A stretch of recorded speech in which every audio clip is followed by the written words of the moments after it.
A gente está aqui então aguardando o Vitor Dil chegar para mais essa conversa aqui no Instagram da F Cunha Produtora. Vamos falar então hoje sobre literatura, sobre política também, não tem como não falar sobre política hoje, né? Também vamos falar sobre a pandemia, esse momento de isolamento social que não está sendo muito respeitado, né? Mas eu acho que a gente vai tentar conectar de alguma forma tudo isso com a cultura e com a literatura, e também vamos propor um passeio pelas ruas de Porto Alegre, né? O Vitor já chegou, então, Vitor, pede aí para participar da nossa conversa e vamos começar os trabalhos aqui.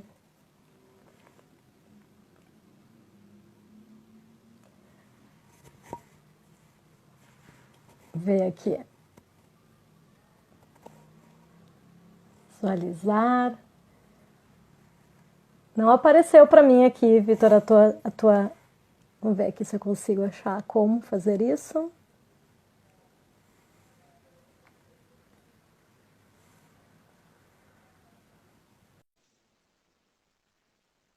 Vamos ver. Agora foi. Muito bem, Vitor Dil. Muito obrigado por ter aceitado esse meu convite para a gente conversar hoje, né? Ah, Mas que que bom. dia, né? Que dia para a gente Sim, fazer essa conversa, né? Eu muito até estava bom. conversando contigo antes pelo WhatsApp, né? A gente vai mudar um pouco, né? A ideia do nosso papo inicial, que era falar sobre isolamento social. Que isolamento social, né, meu amigo? Hoje precisamos falar sobre política, né? O que foi essa sexta-feira, Vitor Dil? Na tua opinião, o que está acontecendo com esse Brasil? Eu não sei, eu estou tentando entender também. Primeiro, boa noite para todo mundo. Boa noite, Flávia. Que bom que tu me chamou para participar. É uma honra estar aqui contigo, estar com vocês aqui nessa noite.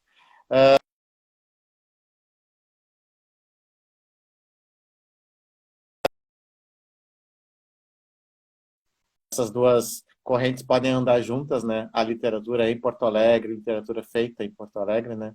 Mas aí nós somos atropelados hoje por essa sucessão de acontecimentos muito loucos no, nessa, nesse seriado chamado Brasil, né? Que essa temporada tá muito louca.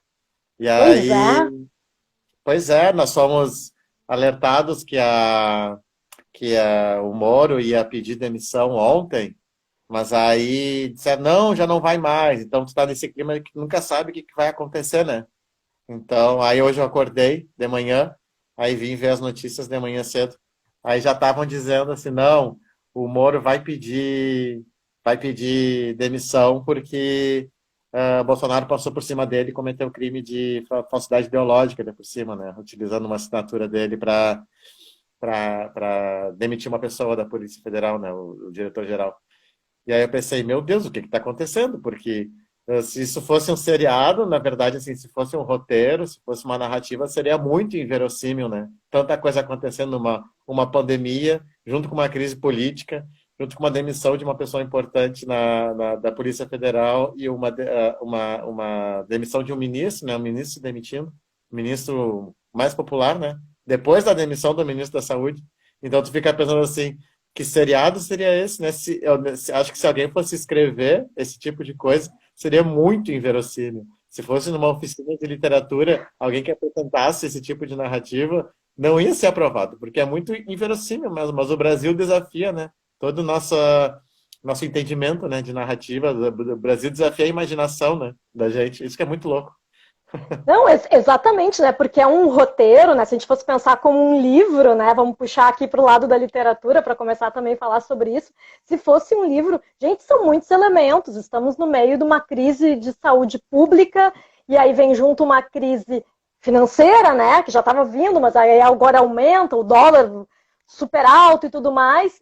E aí no Sim. meio disso tudo temos essa crise política, primeiro Bolsonaro com o ministro da Saúde, agora com Sérgio Moro também. Nossa, se fosse um livro isso aí, eu queria saber qual é o último capítulo, né?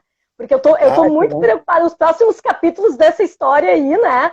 Olha, eu nem me atrevo a pensar quais são os próximos capítulos, né? Mas eu queria já aproveitar para a gente puxar um pouquinho para o lado da cultura. Assim, tu deve ter acompanhado o pronunciamento do Bolsonaro no final da tarde, né? Tava lá todo o primeiro escalão, ou praticamente todo o primeiro escalão, né? Mas Regina Duarte, secretária especial da Cultura, ninguém sabe, ninguém viu, né? Eu acho que aí, para mim, é um retrato de como a cultura pouco importa para esse governo, né? E aí eu acho que a gente pode conectar um pouco com a nossa ideia inicial, que era dizer assim, como é que essa crise que está acontecendo, que primeiro a gente estava falando só da pandemia, mas a crise política junto e a financeira junto, impacta, né, o setor literário, o meio editorial, né? Porque, de uma forma geral, a economia está sendo atingida e o meio editorial também, né, Vitor? Sim, o meio editorial gravemente, né? Porque a cultura ela é sempre a primeira a ser afetada, né, pelas crises econômicas e a última a sair das crises econômicas, né? É um setor que é muito fragilizado pela situação econômica. E aí, porque ele não é entendido como um setor da economia, né? Ele não é entendido como um setor da economia criativa que gera riquezas, né? Ele gera riquezas que são não só monetárias, mas são também simbólicas, né? Então, e num governo que é tão neoliberal, né, que é profundamente neoliberal, que não valoriza as pessoas, não valoriza a educação e não valoriza a produção de conhecimento, a gente não podia esperar qualquer coisa diferente disso, né? E aí terem escalado a Regina Duarte para ser secretária, né, ela ter aceitado se tornar secretária, ela acabou inaugurando uma categoria nova de secretária, né? Que antes nós tínhamos o vice decorativo, que era o Michel Temer, e agora nós temos a a secretária decorativa, né? Que ela, até agora ela não está servindo para nada, porque ela não está propondo nenhuma solução para os trabalhadores da área da cultura, não está propondo nenhum plano emergencial para atender os trabalhadores da cultura durante a pandemia. Então a gente não sabe muito bem para que ela está servindo. Hoje eu li que ela está que ela é uma secretária que tem muito medo de contrariar o presidente, tem medo de contrariar a base bolsonarista, tem medo de contrariar os outros ministros, né? Contrariar o ministério, contrariar Olavo de Carvalho, contrariar os artistas. Então, ela não sabe direito o que fazer. Então, assim, eu não sei qual é a perspectiva do cargo dela, da permanência dela no cargo. Porque se continuar assim, eu não tenho ideia se ela não continuar não entregando nada, né? O que a gente pode esperar dela? Mas é muito curioso, assim, porque esses momentos de crise que a gente tem, eles são também os momentos adequados para que a gente mostre serviço, né? Para que a gente mostre criatividade, que busque associações, busque parcerias, busque soluções coletivamente, né? Para que todo mundo possa crescer junto. Então, mas o que eu estou vendo é exatamente o oposto, que é um momento de crise sanitária, que está afundando, está gerando uma crise econômica, que está gerando uma crise política. Então, assim, é uma absoluta ingerência, absoluta desse governo. E óbvio que a cultura não vai passar imune disso, né? A gente não tem nenhum plano, nenhum posicionamento sobre como vai ser para a questão literária, como vai ser para a questão da captação de verbas via Lei Rouanet para os eventos de literatura, como a Feira do Livro de Porto Alegre, como a Flip já passaram de agosto para novembro, mas a gente ainda não sabe o que vai acontecer no segundo semestre.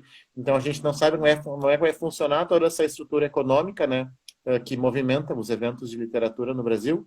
E a gente também não tem nenhum plano referente a mercado editorial, porque a perspectiva é que muitas livrarias fechem no Brasil de acordo com a extensão desse isolamento social, né, com a quarentena e tudo isso, que é um procedimento necessário, fundamental, né? Mas a gente precisa de algum planejamento para saber como as livrarias no Brasil podem ser atendidas, né? Porque é um tipo de negócio que é muito fragilizado, porque é um tipo de consumo que ele é muito mais sensível, ele não é feito por impulso, então é um tipo de consumo que tem umas características muito próprias. E aí quando você tem um governo que não olha com atenção para esse setor da economia e não percebe que são trabalhadores que geram riqueza, que têm famílias que se sustentam a partir da venda de livros, do negócio do livro, então tu não fica muito inseguro para saber como trabalhar literatura, como vender literatura no Brasil da pandemia, no Brasil do Bolsonaro, no Brasil da crise política em 2020, né? Então, assim, a gente tinha... O que a gente tem visto cada vez mais é cancelamento de eventos, né? Essa é a parte mais o aspecto mais evidente assim dessa crise toda, que é o cancelamento dos eventos, das sessões de autógrafos, dos bate-papos e tal. Nós, no Literatura e Resto, também tivemos um evento nosso cancelado em função da pandemia, mas essa é só a parte mais aparente. A gente não sabe como está efetivamente a saúde financeira das empresas que precisam que as pessoas precisam de público, né? As livrarias precisam que o público vá até o seu espaço comercial, né? Então, a gente não sabe como é que vai ser para elas. E as próprias grandes livrarias, né, Cultura, Saraiva, já vem numa situação financeira muito desfavorável, que prejudica toda a cadeia do livro, prejudica as editoras, porque elas não têm pagado as editoras a partir das vendas que são feitas. Então, as editoras já estão prejudicadas em função disso. Agora vai prejudicar ainda mais esse outro setor, que é o das livrarias de bairro, das livrarias de calçada, as empresas pequenas, que vinham não crescendo em função da diminuição da queda das grandes livrarias, né? Então, assim, o que seria a saída, a salvação do setor editorial, do setor do livro, desde a crise de 2015, a gente fala em crise o tempo permanentemente nessa área, né? Mas o que seria a saída para esse setor eram as livrarias de bairro, né? As livrarias pequenas, as independentes. Mas agora, com o coronavírus, com o isolamento social e com a quarentena e com o abandono dessa área pelo governo federal, a gente não tem ideia qual vai ser a saída para esse setor, né? Pois é, Vitor. Eu acho que a gente vai ter que ter bastante criatividade e resiliência, né, nesse momento, né? Eu acho que vai ser preciso muito. Esperamos que as editoras, as de pequeno porte, consigam se manter de alguma forma, com alguma grana que tenha guardada, as pequenas livrarias também, né? Ou que tenha algum tipo de socorro financeiro desse governo, acho difícil, mas talvez venha, né? Ainda está sendo estudado, tudo muito lento, né? Assim, as ajudas financeiras todas muito lentas, né? Mas a gente espera realmente que esse meio editorial consiga se sustentar nesse momento de crise, né? Antes de eu te perguntar sobre Literatura RS, para quem não conhece o trabalho, que é um trabalho muito legal, eu vou te propor da gente dar aquele breakzinho e da gente fazer as primeiras leituras desse nosso bate-papo. Eu sei que tu separou, foi muito legal isso, assim, porque a gente decidiu, eu propus para o Vitor da gente falar de livros sobre Porto Alegre, porque eu tô com muita saudade de andar pelas ruas da cidade, então eu propus que a gente falasse sobre livros que se passassem em Porto Alegre, e sem a gente combinar isso, eu acabei pegando livros mais, digamos assim, clássicos, né? Assim, até eu separei em ordem cronológica, assim, as minhas leituras, e o Vitor pegou livros atuais, então acho que a gente vai pegar, assim, Porto Alegre sobre vários vieses, né? E tu começa, então, falando sobre a Porto Alegre contemporânea, né, Vitor? Isso. Eu começo trazendo a Porto Alegre, que não é a Porto Alegre que a gente geralmente vê na imprensa, na propaganda do Zafari, nem nada disso, que é a Porto Alegre da periferia, a Porto Alegre da Lomba do Pinheiro. E aí eu trago este livro que se chama Vila Sapo, do José Faleiro, que é um escritor daqui de Porto Alegre. Ele lançou essa primeira edição dele pela Venas Abertas, que é uma editora independente lá de Minas Gerais. Então, é um escritor gaúcho que foi lançado, escrevendo sobre Porto Alegre, que foi lançado por uma editora de Minas Gerais. Olha só que curioso. Ele é daqui, ele é residente, nascido e residente na Lomba do Pinheiro, nessa comunidade chamada Vila Sapo. E ele lançou essa coletânea de contos que leva o nome da comunidade dele, chamada Vila Sapo, onde ele reúne alguns contos que se passam naquela comunidade e trazem a atmosfera, né? As relações, os personagens são inspirados pelos habitantes, pela população da Vila Sapo, e os conflitos desses personagens também são referentes a essa vivência, né? Essa experiência de vida que a Vila Sapo aqui em Porto Alegre nos traz. É um livro que já foi muito bem avaliado pelo Luiz Augusto Fischer, na Zero Hora. Tem recebido críticas muito boas. A Cláudia Tages também fez alguns elogios a ele. Agora ele já foi publicado aqui no Rio Grande do Sul pela Figura de Linguagem, uma editora independente daqui de Porto Alegre. Casualmente a sede deles é aqui na minha rua, Demetrio Ribeiro. São meus vizinhos. E aí, então, vocês já podem encontrar o Vila Sapo, do José Faleiro, através da editora Figura de Linguagem, que é a editora daqui de Porto Alegre. E o conto que eu trago para ele, eu escolhi o conto mais curto, o mais enxuto do Vila Sapo, que eu acabei de desmarcar. Deixa eu ver se eu acho ele aqui de novo. São contos muito curtos, o livro dele tem 120 páginas, Então são contos muito rápidos e ele tem uma linguagem contemporânea que se aproxima muito assim do Marcelino Freire, sabe? Que Uhum, é uma sim. linguagem suburbana, contemporânea, que fala muito do que é a cultura urbana brasileira contemporânea, assim. Então ele tem um linguajar que é muito acessível assim para vários públicos, sabe? Então deixa eu ver aqui. Cadê? Só um minutinho aí que eu desmarquei sem querer. Tudo bem, acontece. 7. O conto se chama Encontro de Negócios. Vocês me ouvem bem? Tá, Acho que sim, eu acho. Sei que a nossa audiência aqui, não sei se estão ouvindo, eu estou te ouvindo super bem. que ótimo. Encontro de Negócios é o conto. Ele é bem curtinho, é o mais curtinho do livro. Tem 1 página e meia. Eu estou agendando um encontro de negócios entre a gente. Vai ser numa esquina qualquer do porto, depois que o sol afundar lá no Guaíba. Nessa noite, tu não vai poder tomar um caminhão de tequila no Barba Azul, infelizmente, porque não vai te sobrar nem um realzinho, tá ligado? Mas olha pelo lado bom. Depois que o sol der toda a volta no mundo e vir bater aqui, no esgoto a céu aberto da Vila Sapo, o meu filhote vai tomar um café da manhã esperto, um cafezão de malandro. E sabe, cara, eu até queria que tivesse uma maneira menos traumatizante, menos conturbada de realizar essa transação financeira. Eu queria que as coisas pudessem ser resolvidas no diálogo, tá ligado? Eu queria mesmo, de coração. Mas é que se tu pensa que a tua sede de tequila é mais importante do que a fome de pão do meu filhote, nesse caso, sangue bom, a gente não tem nem o que conversar. Na real, pensando bem, a gente nem fala o mesmo idioma. Como é que a gente vai conversar? A gente nem sequer é do mesmo mundo. Eu uso o Diário Gaúcho e tu usa Neve Suprema Folha Tripla. Vamos conversar de que jeito? Então é isso aí, mano. Até breve. Não te esquece. Numa esquina qualquer de Porto, depois que o sol afundar lá no Guaíba, leva o dinheiro.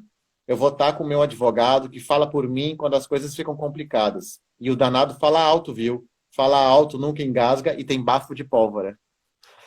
Nossa, muito legal, muito legal. E uma linguagem bem coloquial mesmo, né? Bem atual. Gostei bastante, fiquei bem curiosa para ler esse É a livro. linguagem da rua, assim. O José Faleiro traz essa maneira de viver, de se comunicar da rua, né? E da rua porto-alegrense, da rua lá da Vila Saba. Então tem personagens assim que muitas vezes eles são completamente vítimas de muitos preconceitos, né? De racismo, de preconceito de classe. Tem alguns personagens que tomam a péssima decisão de cometer crimes e se mostram completamente atrapalhados. Então tem uma perspectiva de mundo assim que eu vi uma live dele, uma live não, um vídeo dele falando que ele fica muito surpreso quando dizem para ele assim, nossa, mas eu não imaginava que essas coisas acontecessem em Porto Alegre e tal, porque ele pensa, mano, essa é a minha Porto Alegre, essa é o meu bairro, as coisas que eu vivo são assim, sabe?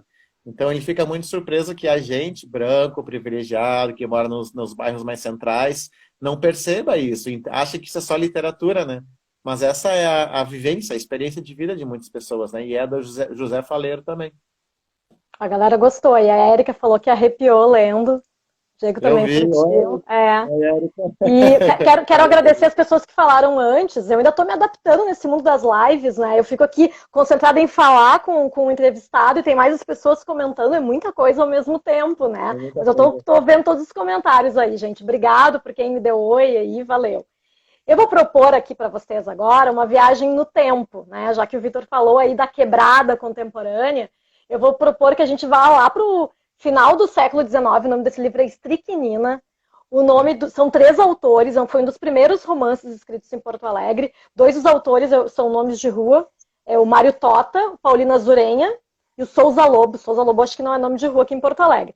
E Estricnina, o nome, é porque é um pacto de morte que existe. É uma coisa meio Dama das Camélias, assim. Tem a Chiquita, que nasceu em Viamão e veio para Porto Alegre, uma menina pobre que acaba caindo na vida, né? Vira uma profissional do sexo. E ela acaba, um dos clientes dela acaba se apaixonando por ela, que é o Neco, e é um rapaz de boa família. Ela larga a profissão, mas é um amor impossível, porque, né, vamos combinar, né, que se no século XXI já seria difícil para um cara de boa família, um cidadão de bem, namorar com uma profissional do sexo, vocês imaginam na Porto Alegre provinciana do século XIX, né? Troço, assim, era uma... E aí eles propõem, em determinado momento, esse pacto de morte, assim, e tal. Mas mais do que o lado mórbido da história, que até eu não curti muito esse aspecto, por que eu comprei esse livro num balaio da Feira do Livro? Porque ele fala sobre Porto Alegre. E eu tenho esse amor pelos livros que se passam na cidade, né? E eu fiquei muito curiosa para ver o retrato que esses três autores fariam da Porto Alegre nessa época, né? Que é uma cidade ainda muito pequena, né? Que é uma cidade que já não existe mais, né? Eu separei um trechinho pequeno, porque primeiro que é um romance, né? Mas também porque é um linguajar, é o oposto do teu livro, Vitor. Isso que é legal da gente ver essa coisa assim, né, de como a literatura feita em Porto Alegre evoluiu, né? E aqui tem a parte que eu selecionei, é um passeio que a Chiquita está fazendo com o Neco. Eles estão saindo do centro de Porto Alegre, ela mora perto ali da Riachuelo, e eles vão passando por perto do gasômetro em direção ao Menino Deus, que naquela época era uma puta viagem, assim, era uma coisa muito longa, né? Então, assim, são muitas páginas da história até eles chegarem no Menino Deus, né? E aí a página que tem aqui, e é muito engraçado pensar como é que os escritores pensaram nisso, né? Porque, assim, é uma coisa, assim, não é um diálogo isso aqui. Qualquer oficina literária, eles seriam gongados, assim, porque é uma coisa, é um discurso que o cara faz, assim, sabe? É o palestrinha o Neco, palestrinha para Chiquita, ele fica páginas e páginas falando sobre Porto Alegre. Mas, assim, ele tá falando antes, né? Daí diz assim, e sem esperar resposta, percebe? Ele não tá nem um pouco interessado no que ela tá falando. Sem esperar a resposta, o certo de qual seria ela, prosseguiu apontando o gasômetro. Então, o gasômetro já existia naquela época. É ver de um lado todas aquelas pompas luminosas e ali aquele grande quadrado pintado a piche, encerrando aquele círculo de ferro preto e luzídio. Mas isso nem vale a pena se ver. Como está bonito o asilo de Santa Teresa, lá longe, com a sua caliça branca faiscando, com todo aquele brilhante colorido e doiradas fulgurações que a derradeira luz do sol dá aos vidros das janelas, que bem parecem grandes facetas de esmeraldas, de rubis, de ametistas, de topázos. Isso num diálogo, perceba, uma coisa assim super natural, né? A pessoa super falaria isso mesmo naquela época, né? E o asilo de mendicidade, meio oculto pela folhagem verde das árvores, com a alva torre de sua capelinha, escalando o céu calmo, toda cheia de rendinhados, direita e pontiaguda como uma flecha. Bom, e aí ele vai, né? Mas assim, o asilo de mendicidade é o asilo Padre Cacique, e o asilo do gasômetro, então, já existia naquela época, né? Operando como gasômetro, né? Então, assim, é mais por curiosidade mesmo desse livro aqui, para quem gosta como eu de Porto Alegre, deve ter na estante virtual da vida. Eu já comprei num balaio, então assim, era uma coisa que não é novo, né? Essa edição aqui tem um prefácio muito legal do Luiz Augusto Fischer, explicando os meandros e tal. E fica aí a curiosidade, né, de como é que era a literatura no final do século XIX em Porto Alegre, né, Vitor? E o próprio asilo, o Padre Cacique, né, ele era muito afastado de Porto Alegre, assim, era a periferia da periferia, né, era uma região rural de Porto Alegre, assim. Então é muito louco pensar que hoje tá logo ali, né, que é Exatamente. como Porto Alegre cresceu em direção à Zona Sul também, né. Eu morava na Zona Sul antes de morar no centro, então eu morava ali perto da Tristeza. E aí sempre se falava que aquela região da Zona Sul ela era um balneário. Então as pessoas iam até a Zona Sul para tomar banho no Guaíba, para curtir o verão. Meus pais faziam isso. E meus pais têm 60 e poucos anos, sabe? 60, 65 anos. Então não faz tanto tempo assim que Porto Alegre era majoritariamente uma cidade muito pequena e com maior parte de balneário, de interior, assim, né? Então ali, bairros que agora tem o shopping Barra, sabe? Tem o Barra Shopping, tem Torre, tem Arranha-Céu, todo espelhado, não sei o quê. Ali o pessoal costumava pescar e tomar banho no Guaíba há 5 décadas, sabe? Não faz tanto tempo assim. Então aí por aí você vê, né, como Porto Alegre se desenvolveu em direção à Zona Sul. Muito interessante a tua contribuição. Oi, Vitória. A Vitória está aí. Ah, legal. E, Vitor, vou aproveitar aqui para falar um pouco. Algumas pessoas já conhecem teu trabalho, mas queria igual que tu explicasse com mais detalhes, né? Como é que surgiu o Literatura RS, né? Que é uma história que eu já sei, mas é sempre bom ouvir de novo. E também queria ver que tu tá projetando para esse 2020 muito louco, né? Porque meio que tirou nossos planos, né? Mas de qualquer forma a gente sempre tenta se reinventar no meio de uma crise, né? Sim. O Literatura em Hesse nasceu de uma necessidade muito espontânea que eu vi trabalhando no mercado editorial. Eu trabalho com literatura desde 2010. Aí eu presto serviço como assessor de imprensa para escritores e editoras desde 2010. Mas aí eu fiquei trabalhando como assessor de imprensa, né, ao longo dos anos, assim.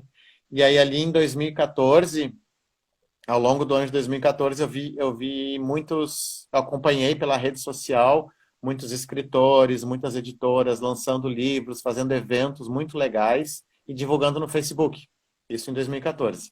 E daí eu via todos aqueles eventos e eu pensava assim, que deveria existir um espaço que organizasse toda essa produção, né, de informação a respeito do que está sendo publicado no Rio Grande do Sul. Porque havia muitos lançamentos legais, muitas sessões de autógrafos interessantes, muitos bate-papos, eventos com escritores que ficavam muito dispersos no Facebook.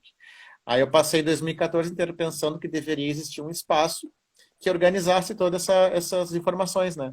E aí pensei isso ao longo do ano inteiro, né? Aí ninguém criou nada, eu pensei, vou criar eu. Então, em dezembro de 2014, criei uma página no Facebook chamada Literatura e Res, que era só para dar visibilidade para todos aqueles eventos, lançamentos de livros que eu via no Facebook.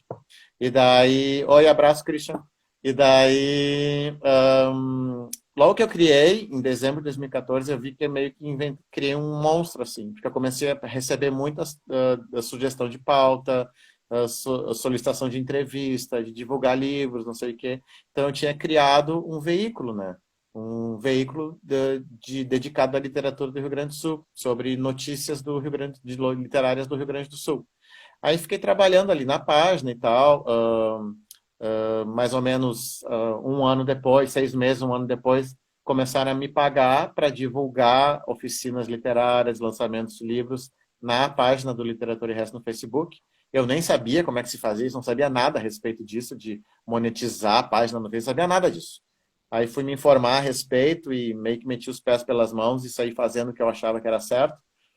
E aí as coisas começaram a acontecer.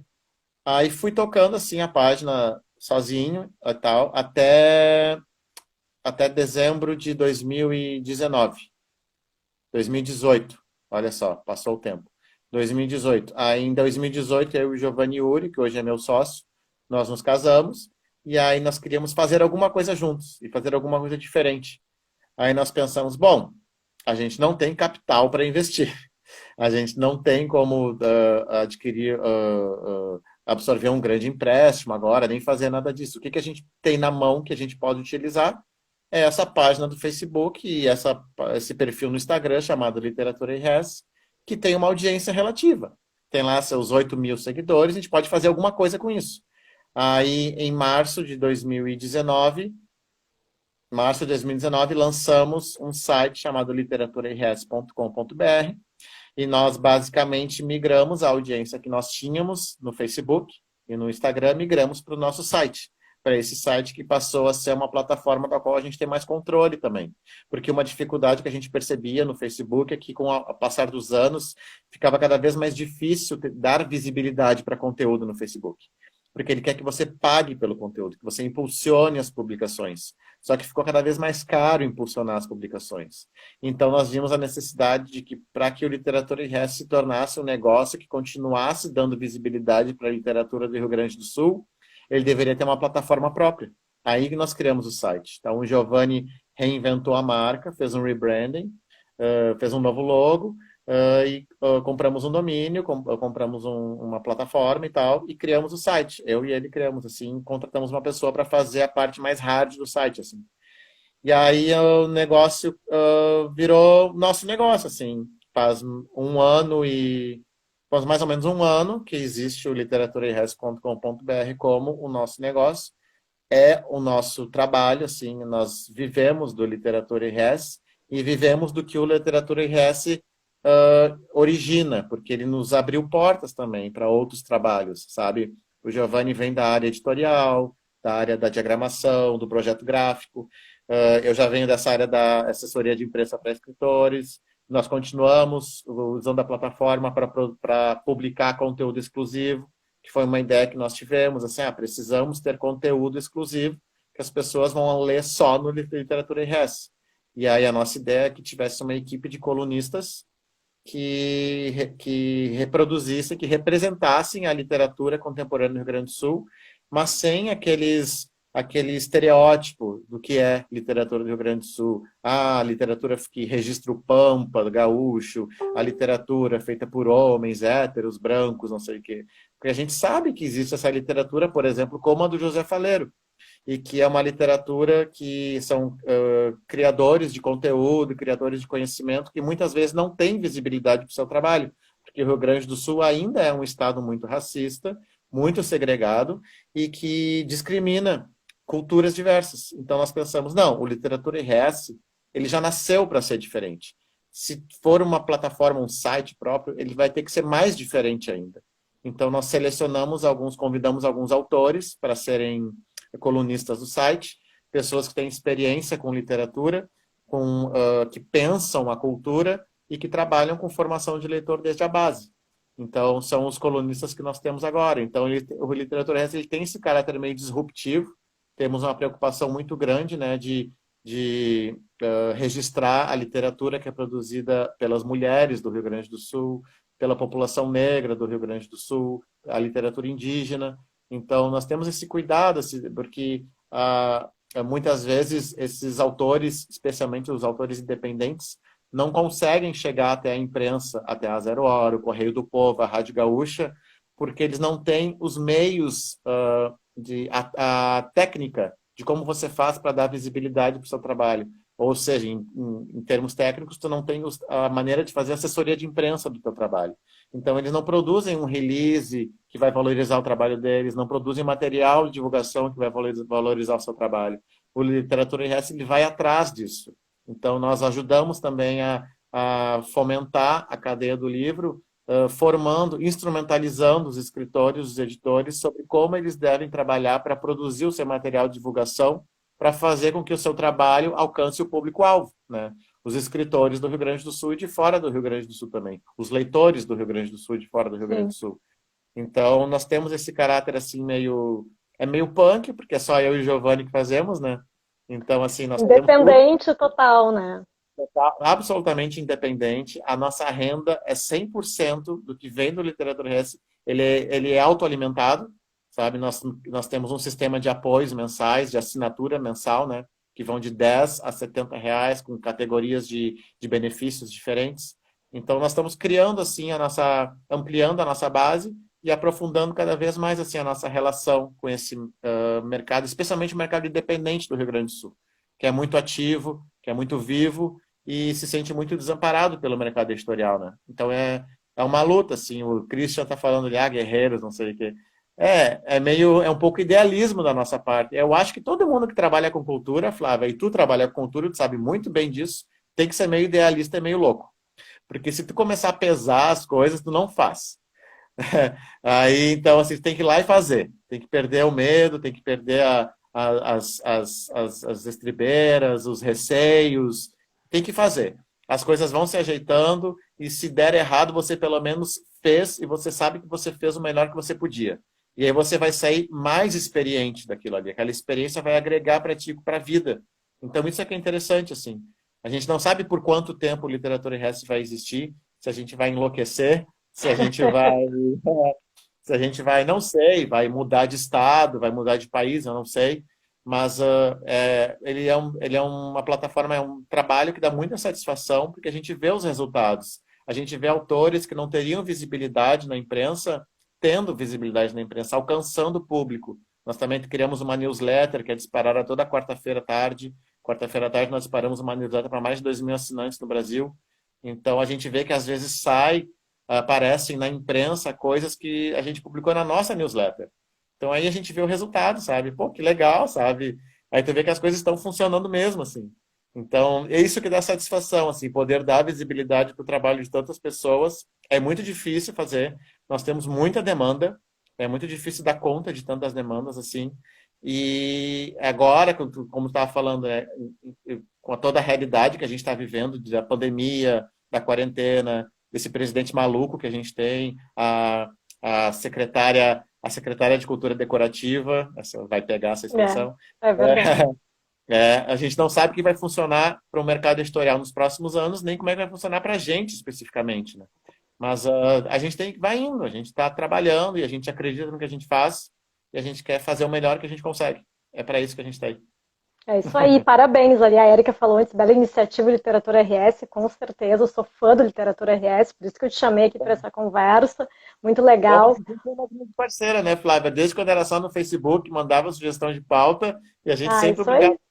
Que é muito importante também a gente assim ter esse relacionamento não só com escritores e editoras, mas também com jornalistas, assessores de imprensa, produtores de conteúdo, porque a gente quer dialogar com os diferentes públicos, sabe? Porque não é só ficar olhando para o que sai na imprensa, os que as grandes editoras estão publicando. A gente olha também para o slam, para a poesia de rua que acontece em Porto Alegre, no Rio Grande do Sul, que é riquíssima, sabe?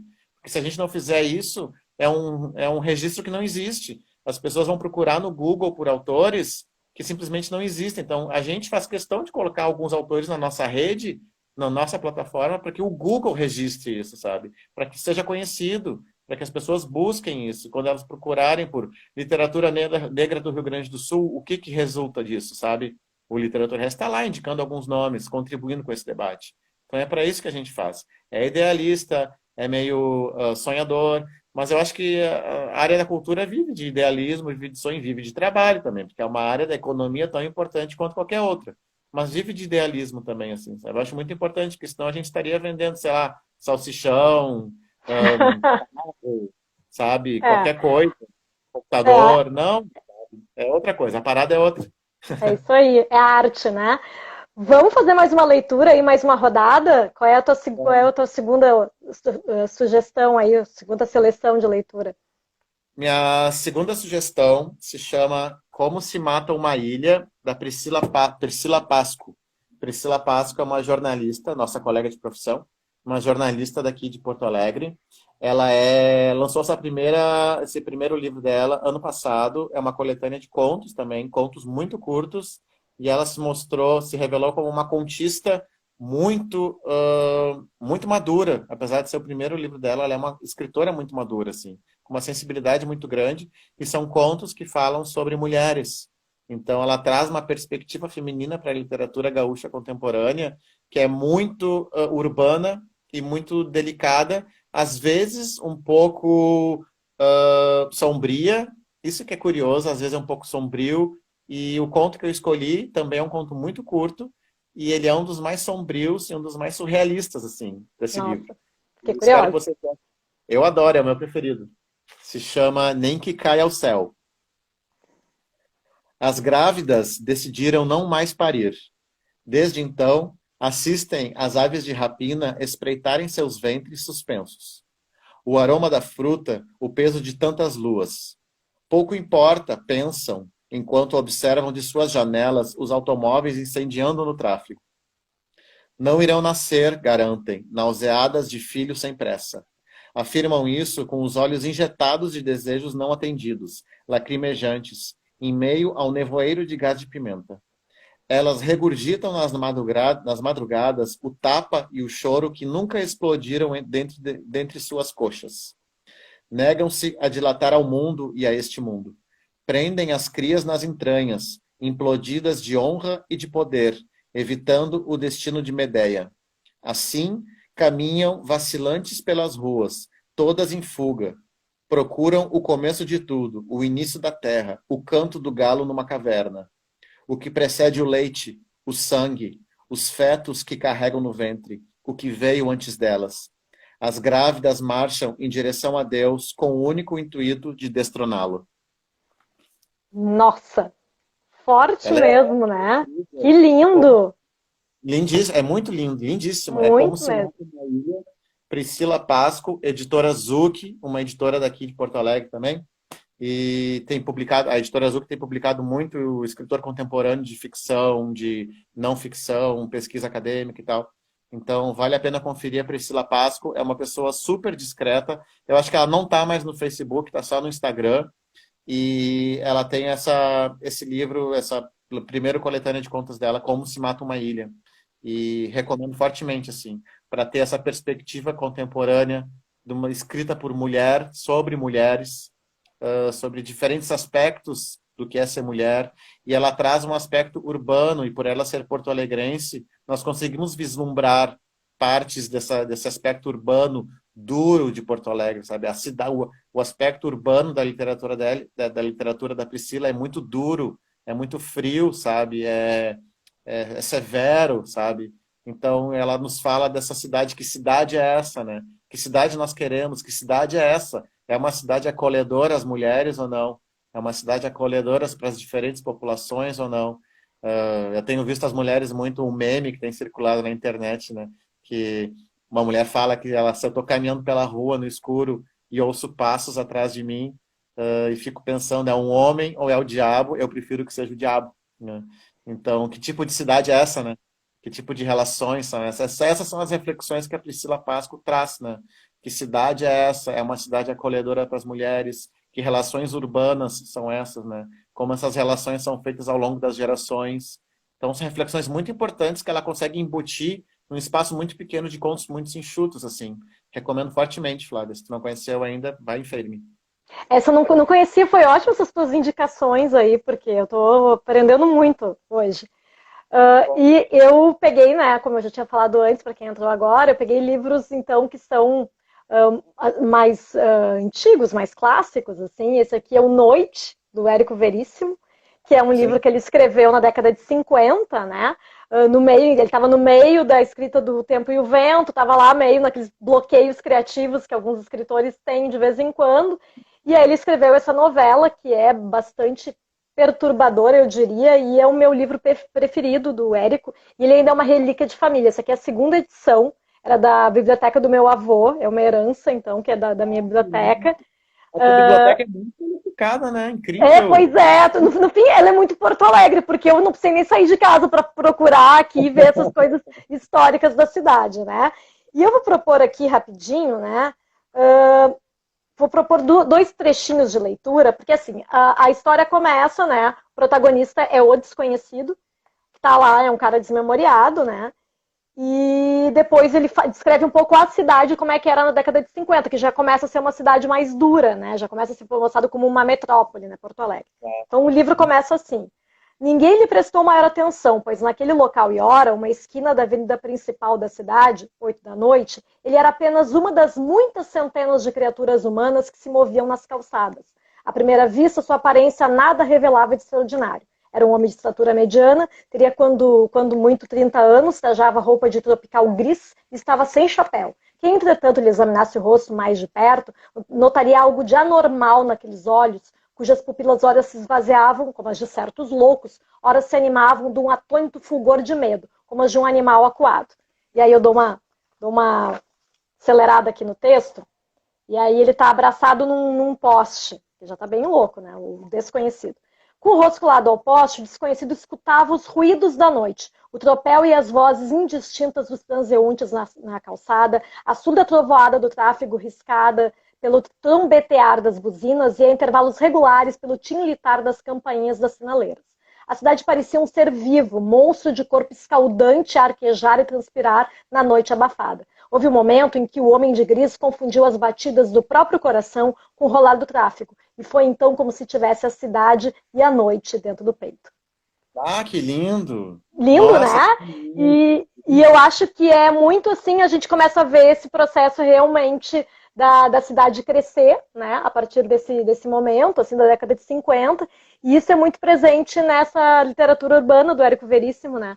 A gente Sim, que consegue ter esse olhar, assim, né, mais aprofundado, né? De sim, começar a observar, né, o ambiente em que as histórias são escritas, né? sim. Tu Mas, sabe Vitor, que queria...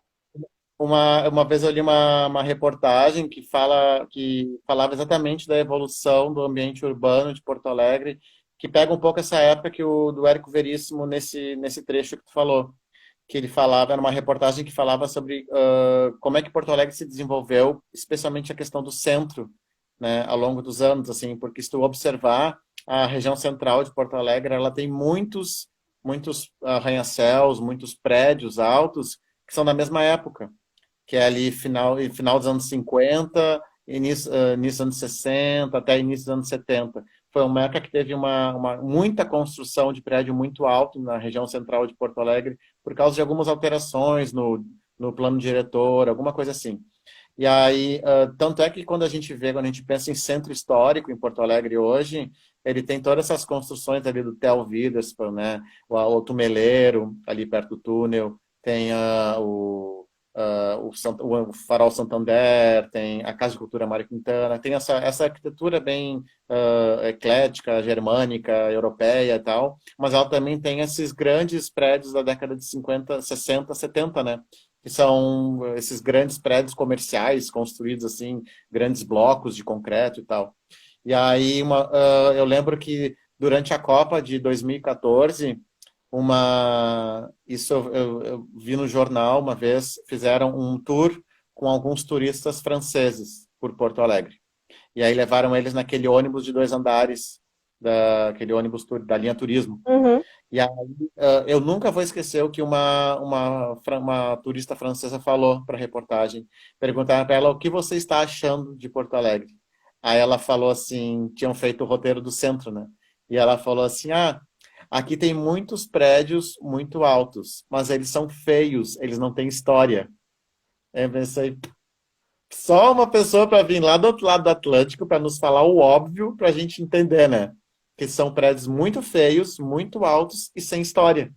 Porque é exatamente isso, né? Esse é um dos grandes problemas de Porto Alegre, os desrespeito, a pouca valorização à sua história, sabe? De preservação dos seus pontos históricos, sabe? A gente já é uma capital jovem, se tu comparar, por exemplo, com Rio de Janeiro, Salvador, sabe? Tem muitas cidades brasileiras muito mais velhas que Porto Alegre, a gente já é uma capital mais jovem, a gente tem uma dificuldade maior de ter prédios históricos e tal, é tão difícil preservá-los, nós não conseguimos preservar o pouco que tem, sabe?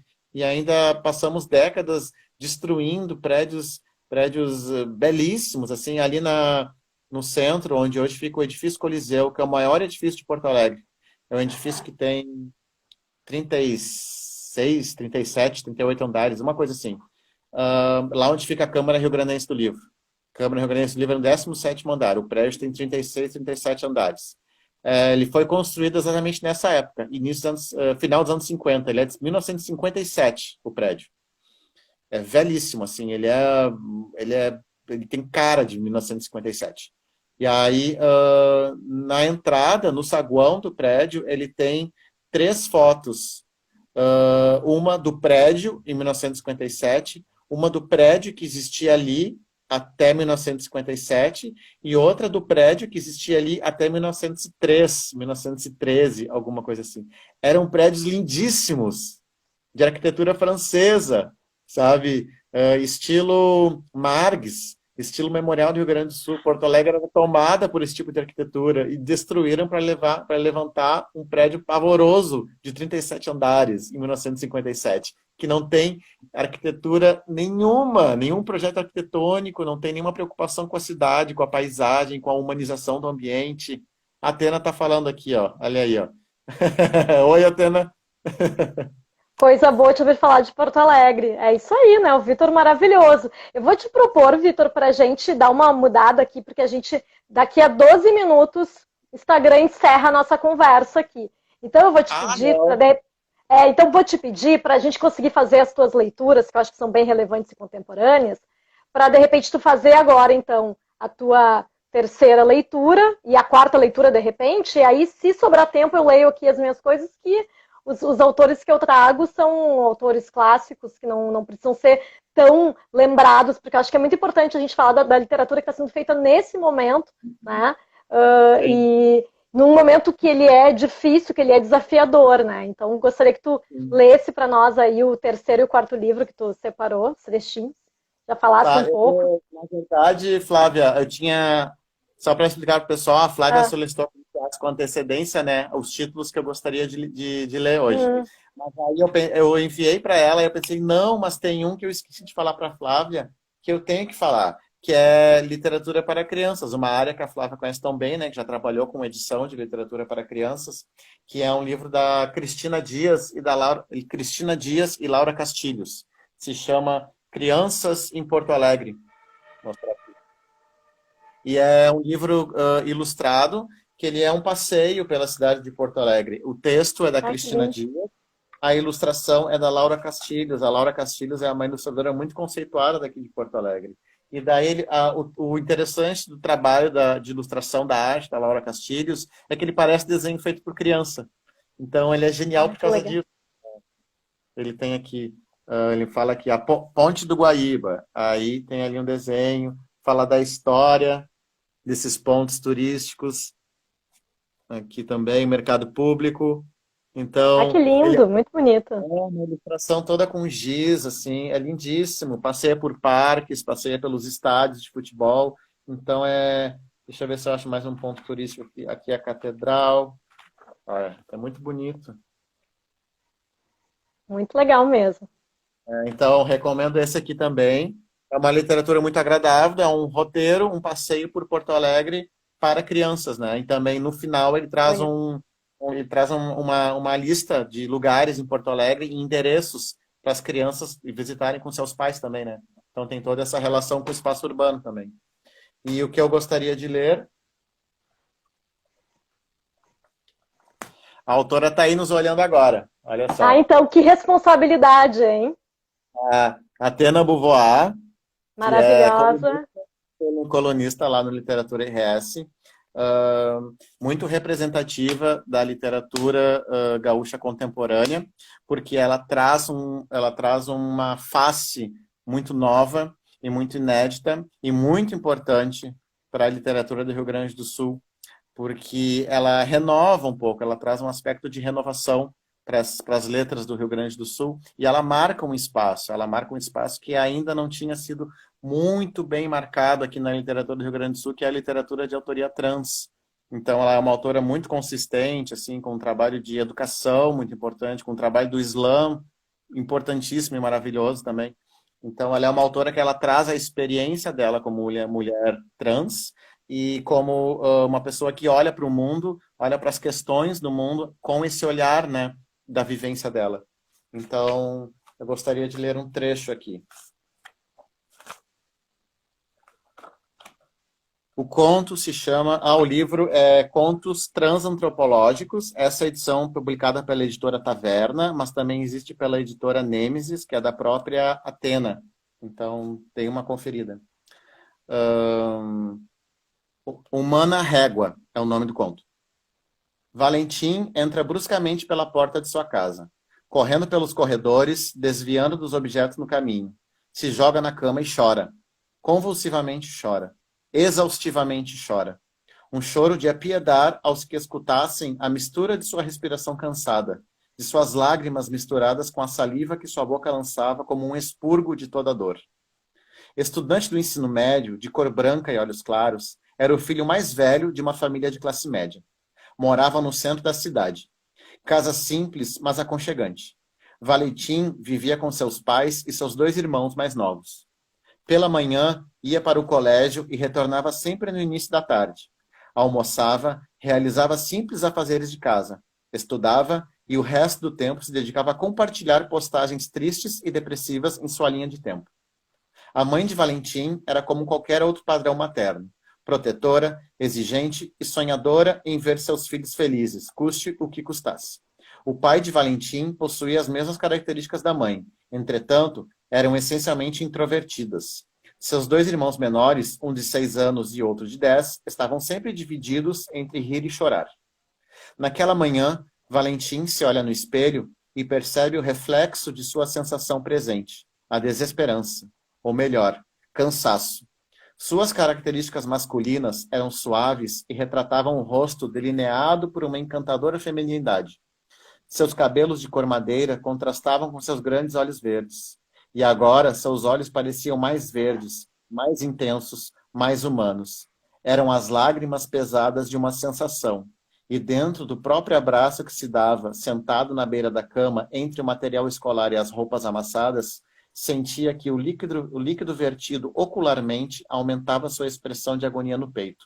Era o atestado de que tudo estava ruindo. Então, essa é só a introdução desse conto. E a Atena tem essa habilidade de tratar personagens com uma humanidade e de uma forma muito úmida. Eu gosto de usar esse adjetivo na literatura. A literatura ela tem que ser úmida. O que é uma literatura úmida? É uma literatura que é humana, que é orgânica, que ela registra esse aspecto mais orgânico, mais às vezes visceral da experiência humana, né? E a literatura da Atena faz isso com muita responsabilidade. Então, recomendo fortemente. É uma literatura completamente urbana, muito importante para Porto Alegre, muito importante para o Rio Grande do Sul. E é uma autora que faz muito, assim, especialmente pelos jovens, assim, através do seu trabalho como educadora, como MC, se eu posso falar assim, de slam. Se eu falar errado, a Atena me corrige. No seu trabalho no slam. Então, confiram, é uma pessoa que vive a sua literatura e vive essa experiência da literatura como arte também e como experiência de vida. Eu tô lendo esse livro, né, Vitor? Eu te comentei, né? Eu comprei essa semana da Atena a versão digital do livro, então, inclusive, para quem estiver aí nos assistindo, dá para comprar direto com a Atena. Agora ela está fazendo um box ou vendendo em separado os livros, né? Nesse momento aí em que é mais difícil a gente sair de casa. Eu gosto muito de ler livro no digital, né? Então, assim, recomendo muito, né? Que a gente apoie uma escritora independente e ainda tem a possibilidade de ler em casa uma literatura de qualidade. Eu estou na metade do livro, mais ou menos. Eu já li esse aí que tu leu. Sim, E é muito legal. A Atena também é autora de poetas. A Atena dizendo que eu falei certo, que MC A é MC, é isso aí. É isso aí. A Atena também é autora de poemas, então são poemas que também registram essa experiência dela, né? A vivência dela. Uma vez eu estava conversando com ela, aí eu falei para ela assim, como é que tu trabalha a questão da tua literatura de ficção? Aí ela me corrigiu, literatura de ficção, porque não é uma ficção, né? Ela está vivendo, são experiências que ela traz, que ela coloca no papel, que ela pode ficcionalizar pelo um processo de ficcionalização com criação de personagem, criação de narrativa, mas é a experiência, né? E assim, ela tem uma literatura que conversa muito com a da Priscila, que é uma mulher cis, e conversa muito com a literatura do José Faleiro, que é um homem cisgênero. Então, assim, são autores jovens de Porto Alegre, urbanos, contemporâneos, que estão produzindo coisas que são relevantes. Então, essas são as minhas dicas. Isso aí, então. A gente está quase encerrando aqui o tempo dado pelo Instagram para a gente fazer essa live. Te agradeço muito, Vitor Dil, jornalista, editor do Literatura RS. Muito obrigada. Posso dizer também que é meu amigo. Gosto muito de dizer, convidando aqui para lives pessoas de quem eu gosto. Não é só por relação profissional, né, Vitor? E eu vou aproveitar. Semana que vem vai estar por aqui a Camila Toledo, que é cantora, compositora, que está morando em São Paulo agora, e a gente vai falar um pouco sobre esse momento muito louco do Brasil aí, de pandemia, e vamos falar também sobre a questão das lives. A Camila fez uma provocação muito legal nas redes sociais, questionando as lives feitas por artistas, então a gente vai estar numa live questionando as lives, e eu gosto muito de coisas provocativas, né? E aí, para encerrar aqui, Vitor, eu vou ler um outro livro que não tem a ver com Porto Alegre, mas é um livro que eu gosto bastante, que é o Cartas, do Caio Fernando Abreu, que ele é meio que o meu oráculo, assim, quando tudo der errado, eu vou aqui no Cartas e me socorre.